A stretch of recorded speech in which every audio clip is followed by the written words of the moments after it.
Hello, welcome to the Radioactive Rant. I am your host, Lawrence Odie. Well, Hillary nailed it. As far as I'm concerned, it was a great speech.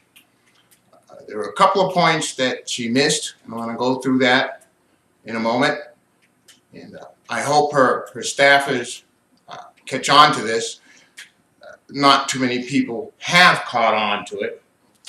And what I'm talking about here is the ties between Donald Trump and the white nationalist movement. Now, we all know David Duke, and if we don't, we might want to crawl out from underneath the rock you're under. And we all know David Duke, but what we don't know, and what hasn't been spoken about a lot, is that Donald Trump's ties to other white nationalists. Okay, let me move back for a minute. And of course, there's the Bannon guy from Breitbart. Now, Hillary Clinton did a great job, and she mapped that out. If you hang around in right-wing chat groups, you'll know all about the spew that they put out in regards to white nationalist, white supremacist racism. Let me make one thing perfectly clear here. White nationalist is the head, and what I mean, there are subgroups that come underneath white nationalists. Now, under that heading of white nationalists is your KKK, your Nancys, your Aryan Nations, your First Orders, all the hate groups that spit vitriol and bile come under the title. Racist vitriolic bile come under the group of the heading of white nationalists. So let's not make any mistake about it. Vitriol and hate, white nationalism go together, and all those groups that come under it, the KKK, I've already mentioned them. And another one, of course, as Hillary Clinton mentioned, was Breitbart and Bannon. Bannon is a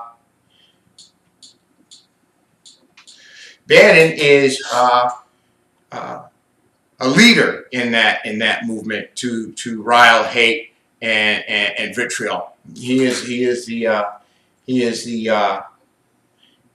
one of the main people. If you go over to Breitbart, you'll understand that. So Trump hiring Bannon is just keeping it a long line. But I want to get down to it. The other person that Hillary Clinton needs to mention, and her staffers need to get onto this, and not a lot of people are getting onto it, is fourth generation warfare. Now, that's a whole topic in of itself. It's hard to wrap around, to wrap your arms around it, and the media is not covering it at all. You would have to go do the Google search, and then you'll have to sit and let your mind mull over. You'll have to understand keywords and what they mean in association, as far as you might say cause and correlation of their actions, how they work together. I'm going to do a piece on that sometime down the line.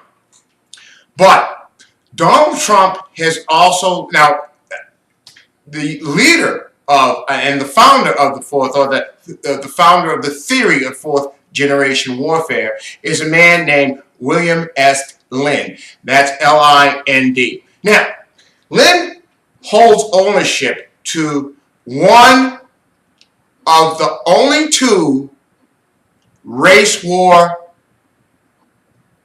fiction books. Is that right, Carol? Fiction? Non-fiction? Fiction. Non-fiction. In fact, it's non-fiction. Okay. Okay, actually, my producer in this tells me that non-fiction is true. So it's fiction.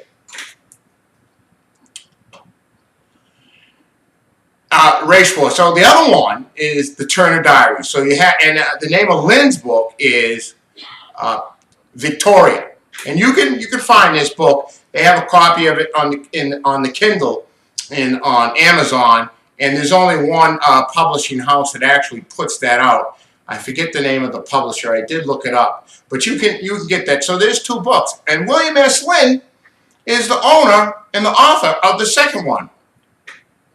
You can see Donald Trump sharing the stage with William S. Lynn. And if Hillary Clinton were to add that to her as she goes on, and especially in the debates, if she would bring that one out as a secret weapon, an ace up your sleeve, if you will, that'd be mighty powerful. So that's the only thing, that's the only critique that I have. And I am sure that her staffers have to be onto this, so we'll wait and we'll look forward to that. And you might say to be continued. Now, after the speech, of course, I had to turn into Fox News. I love turning into Fox News after they've been had. And it was interesting to find out, of course, they have to do a critique on her speech. And part of that critique, well, it was on Shepard Smith. And back to Hillary Clinton just for a minute. I don't want to jump around here. She did a damn good job explaining what the alt-right is. And what the alt-right is that it's the right and the far conservative right sort of on hyperdrive. But the conservative party isn't good enough there. It's sort of like Al-Qaeda said ISIS was too radical for them, so they had to have a cut. The alt-right is telling the conservative right to go to hell. And that's what they're basically saying. So these are far-right extremists. Everybody get out. They hate everybody. Jews, blacks, everybody. China, Asia, everybody get out. We're talking about white only. And then you have to prove your whiteness. So that's the alt-right. And I think Hillary did a good job. Okay, so now back down to Fox. Fox had to cover it. So they have Jennifer Griffin on after, and she was doing the commentary.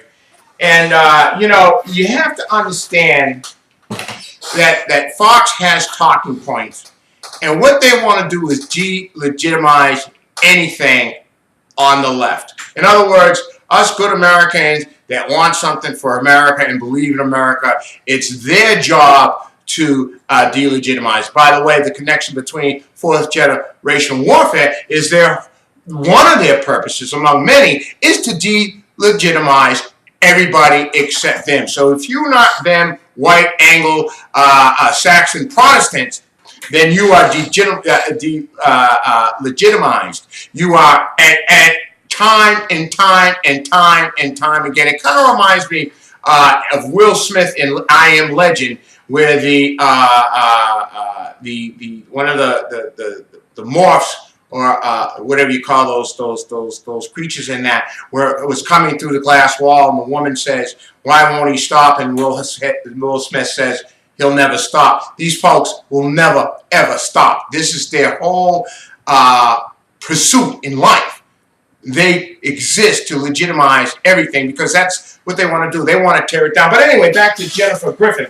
Jennifer Griffin is on there, so her delegitimizing tactic is she comes out. Actually, Shepard Smith sets this up. Now, wait a minute. Before I get to that, she made some comments when she comes on, and that were categorically false. In that she says it was when Hillary Clinton accused, and it's not accused, it's been proven de facto that Trump is a racist. His father built units, would not rent to blacks, and Trump built units and would not rent to black. And what Jennifer Griffin went on to say is to delegitimize, and I'm having a hard time with that word, is that the renters put the C for colored on the cover. Well, that was just blatantly stupid.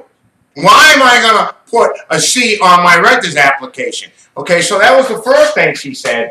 And the other thing she says, something towards David Duke, a longtime supporter. He was a longtime supporter of the KKK. Okay, let's back this up now.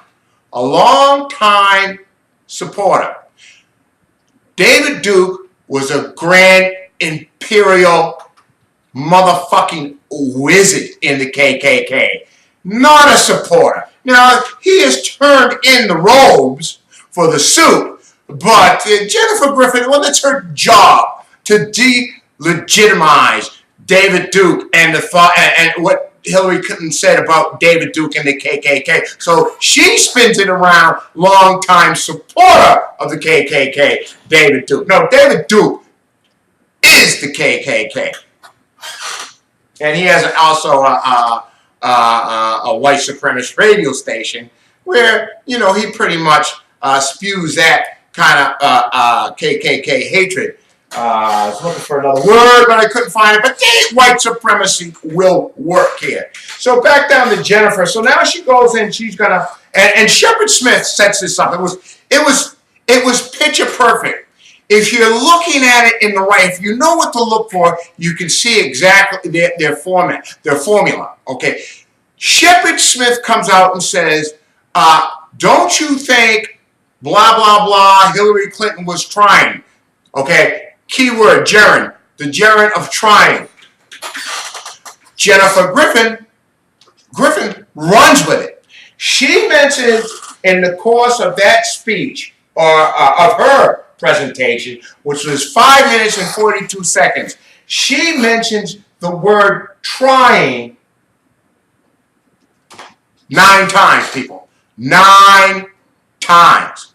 But she took the lead, so these are the talking points. You see, these all work as a unit, if you will. Well, not a unit. They work in cohesion, or it's hand in hand. Shepard Smith sets it up, Jennifer Griffin, and she peppers her 5 minutes and 40, trying. I couldn't make it a whopping 10, but one of her gerunds, her attempt to use trying, wasn't actually aimed at Hillary Clinton. And what she was saying is that she was saying Hillary Clinton was trying to explain the alt-right. You know, fuck that shit. Hillary Clinton explained perfectly well. If you can't understand nationalists, if you can't understand KKK, if you can't understand David Duke, if you can't understand discrimination and household renting, get back underneath the rock or go to whatever planet you came from. There is no trying there, but see, that's Fox's attempt to delegitimize what Hillary Clinton was saying. I think we all got it. So let me see, and to sum this up,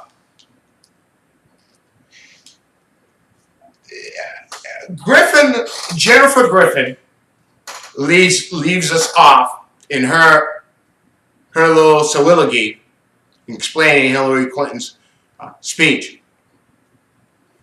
talking about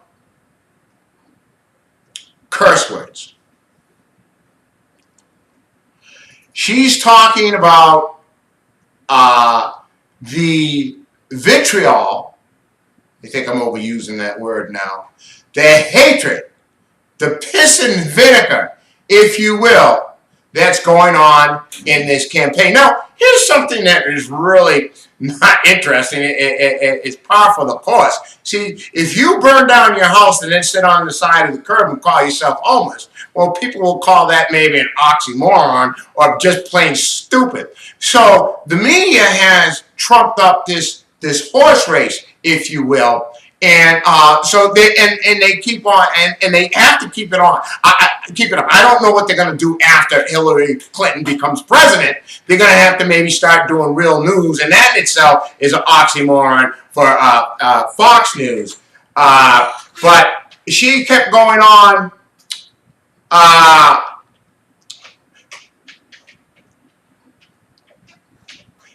With the curse words. She had a litany, went into a litany about curse words, and even suggested that both candidates were using such profanity. Well, I'm sorry. See, now this is the argument of equivalency. Let's say everybody's doing it. See, when we say everybody's doing it, that makes it okay. It's somehow even. Well, I have not heard Hillary Clinton as a candidate use profanity, and it would be below her status to do so. She's a class woman, she's a smart woman, she's a tough woman, so she doesn't know. Not behind closed doors. Now, maybe Jennifer Griffin was reaching there a little bit, okay? Telling more than what she knows, but hey, after all, it is Fox News.